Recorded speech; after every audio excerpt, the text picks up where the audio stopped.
Hey guys, Dino here from Dino's Motorcycle Rides.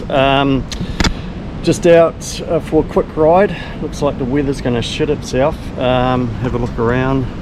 It's yeah, it's pretty windy, but luckily I've found some shelter down at our local park down here. So I just want to do a quick bit of a guide review on the Harley Infotainment GTS Boom system, I think they call it. It's quite a mouthful there.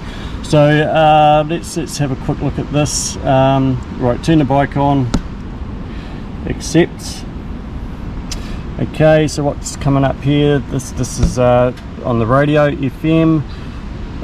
So you can sync your phone to it through Bluetooth.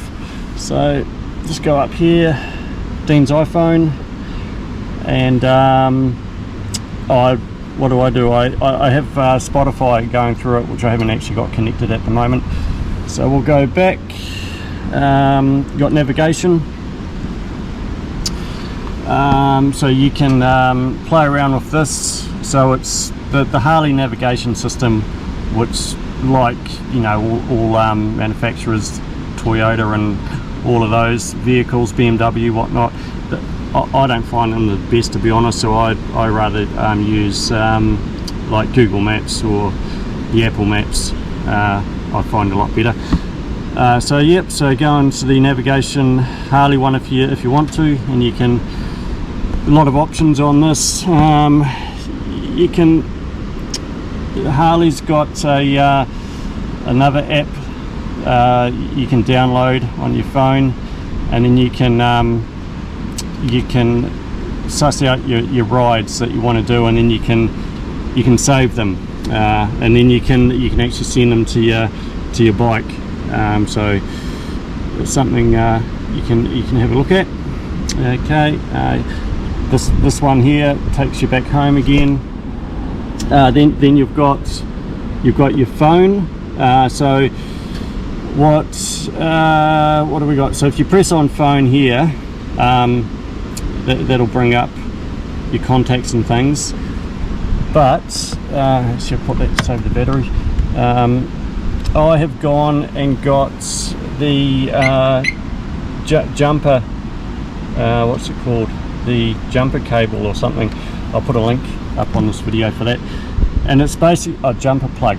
Yeah, it's a plug, aftermarket plug you can purchase on Amazon and places like that, and it goes up, and you got to take the fairing off, and then you plug it in up and behind the fairing. So this is a street glide, this model, and there's some screws in here on each side, and it's actually a piece of cake to remove. And then you just, I'll put another link onto a video on how to do that. It's really straightforward, and I've had the jumper plug for a couple of years now, and yeah, and it works fine. So with the jumper plug, you do have to have the phone plugged in to your USB cable here, and that'll bring up the iPhone Apple CarPlay from your phone up onto your screen. So as you can see, it's on Google Maps. You've got Spotify here, then you got your phone if you want to use that. Okay, so it doesn't do everything that, if you buy the Harley WIM cable, WHIM, WIM, it's quite expensive, and then you've got to get it installed. That'll work through you've got to get a Harley Bluetooth headset set up on your helmet, which is another cost. So if you don't want all that, you can save yourself a bit of money and just get the plug installed, and that'll at least give you Apple CarPlay or Android, whatever device you're using. So I've got the showy helmet.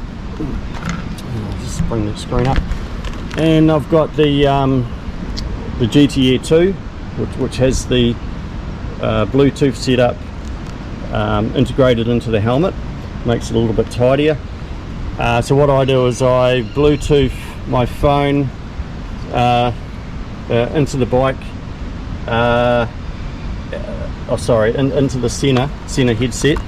Okay, so if I have a call come through while I'm riding, it'll come up on my screen, but you can't accept the call through the screen because I don't have the actual WIM cable. I just have that jumper cable instead. So to receive a call, you just obviously just receive it through the center headset. So that's the way around it. But on the screen, it will come up with your contacts, so you know who's calling. And if you get a text message, you can read your text and stuff, but you can't read it while you're riding because it's a safety thing that Harley do. So then it gives you the option of listening to it through the speakers if you have a text message. So it does get quite involved, and I'm not going to go down that track. You know, there's lots of YouTube videos you can watch to how to work and understand all of that. So I'm just keeping to the basics, the system, the setup that I have. So yeah, so the CarPlay, like I said earlier, good for Google Maps, good for if you're doing a long ride somewhere, rather than using the standard Harley navigation system, which, yeah, not really the best, to be honest. The graphics and that, not that great, but you know, it's there if that's all you need. Yeah, so just following up on that last one of the videos I made recently with the S and S cam upgrade that I did. So still really happy with the cam and the power. But one thing I have found is it's definitely quite a bit louder with these mufflers on. So I'll wait and see. I've got a warrant of fitness due coming up next month actually. So it'll be interesting to see if they knock me back on the noise, and if they do, I've still got the stock mufflers that came with the bike. So worst case scenario, I can put those back on and hopefully get through the warrant, and then just, you know, put the louder ones back on after that. If you like my channel, please subscribe and thumbs up. And I've got a wee bit coming up. I've got next weekend I've got a ride down to a chapter ride with the club. I'm leading down to Corro Glen pub down on the Coromandel. So I'll hopefully get some footage of that. And I've ordered some accessories too. I'm just waiting. Everything's taking so long at the moment to arrive in the post. So I've ordered a Dango helmet chin mount, so I can mount my GoPro on the helmet to get a different view of things. I've ordered the media mod for the GoPro, just with the mic set up, so I should be able to have a bit of audio while I'm riding, you know, because a lot of my videos, if you've been following my channel, it's just a lot of scenery and music, but I'm trying to get into more audio to make it a little bit more interesting. All right, no, thanks again for watching, and we'll see you on the next one. Cheers.